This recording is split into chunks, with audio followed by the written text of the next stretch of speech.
আসসালামু আলাইকুম। সবাইকে আমন্ত্রণ জানাচ্ছি নতুন আরেকটি রেসিপি দেখার জন্য। আজকে আমি খুবই সহজভাবে মুরগি ভুনা করে দেখাবো। আসলে মসলার পরিমাণটা যদি ঠিক থাকে তাহলে যেভাবেই রান্না করেন না কেন মজা হবে।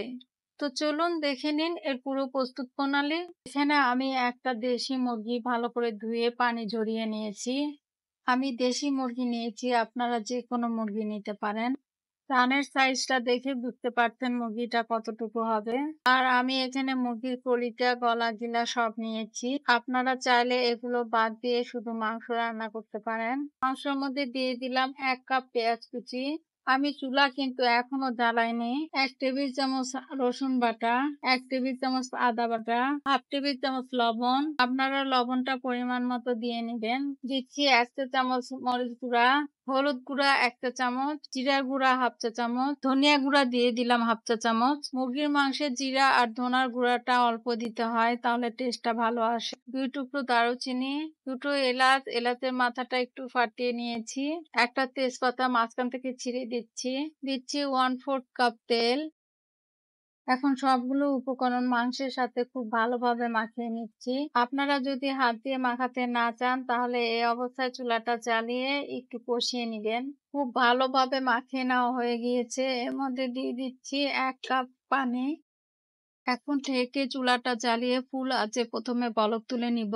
যখন খুব ভালোভাবে বলক আসবে তখন ঢাকনাটা খুলে একটু নেড়ে দিব।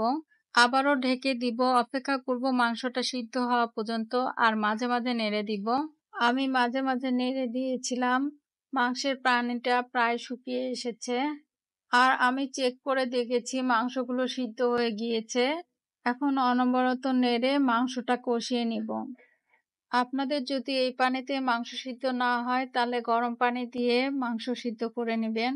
অনবরত নেড়ে মাংসগুলো কষিয়ে নিয়েছি। পানি যখন এরকম শুকিয়ে আসবে তখন ঝোলের জন্য দিয়ে দিব পানি। আমি এখানে 3/4 কাপ পানি দিলাম। আপনারা কেমন ঝোল খাবেন সেই অনুযায়ী পানি দিবেন। আমি লবণটা চেক করে দেখেছি, আরো অল্প লবণ লাগবে, তাই 1/2 চা চামচ লবণ দিয়ে নিলাম। এখন ঢেকে মিডিয়াম আঁচে মাংসটা বলক তুলে নিব। মাংসটা যখন খুব ভালোভাবে ফুটে উঠবে তখন এর মধ্যে দিয়ে দিচ্ছি 2 টেবিল চামচ বেরেস্তা। বেরেস্তাটা দেওয়া হয়ে গেলে ঢেকে চুলাটা বন্ধ করে দিব। দেখলেন তো খুব সহজভাবে রান্না করে ফেললাম মুরগি ভুনা। আশা করি রেসিপিটি আপনাদের অনেক ভালো লেগেছে। ভালো লেগে থাকলে লাইক, শেয়ার, কমেন্ট করতে ভুলে যাবেন না। সবাই ভালো থাকবেন, আমার জন্য দোয়া করবেন। ইনশাআল্লাহ আগামীতে হাজির হব নতুন কোনো রেসিপি নিয়ে। আজ এই পর্যন্তই। আল্লাহ হাফেজ।